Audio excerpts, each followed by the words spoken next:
বাংলাদেশের জনপ্রিয় অভিনেতা মোশাররফ করিম, যার অভিনয় মানেই ভিন্ন স্বাদ, এক নতুন অভিজ্ঞতা। নাটক, সিনেমা, ওয়েব সিরিজ সবখানেই সমান সফল এই অভিনেতা এবার জানালেন অভিনয় ছাড়ার ভাবনা। সম্প্রতি এক সাক্ষাৎকারে মোশাররফ করিম বলেন, মাঝে মাঝে মনে হয় অভিনয়টা ছেড়েই দেব, কিন্তু 10-12 দিনের বেশি থাকতে পারি না। মনে হয় ভুল ভাবছিলাম, আমি অন্য কিছু পারি না, উপভোগও করি না। তবে শুধু অভিনয় নয়, এই অভিনেতার রয়েছে ভিন্ন এক সৃজনশীল আকাঙ্ক্ষা। তিনি জানান, দীর্ঘদিন ধরেই সাংবাদিকতার প্রতি রয়েছে বিশেষ আগ্রহ। তার ভাষায় লেখালেখি করতে ইচ্ছে করে, সাংবাদিকতা করতেও ইচ্ছে করে। মনে হয় আমি তারিক আনাম খানের ইন্টারভিউ নিচ্ছি, এটা প্রায়ই ভাবি।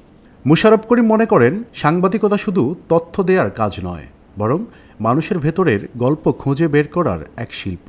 তিনি আরও বলেন, আলোচনার মধ্য দিয়ে আমি নিজে সমৃদ্ধ হব, আর সেই আলোচনা থেকে অন্যেরাও আনন্দিত হবে, শিখবে।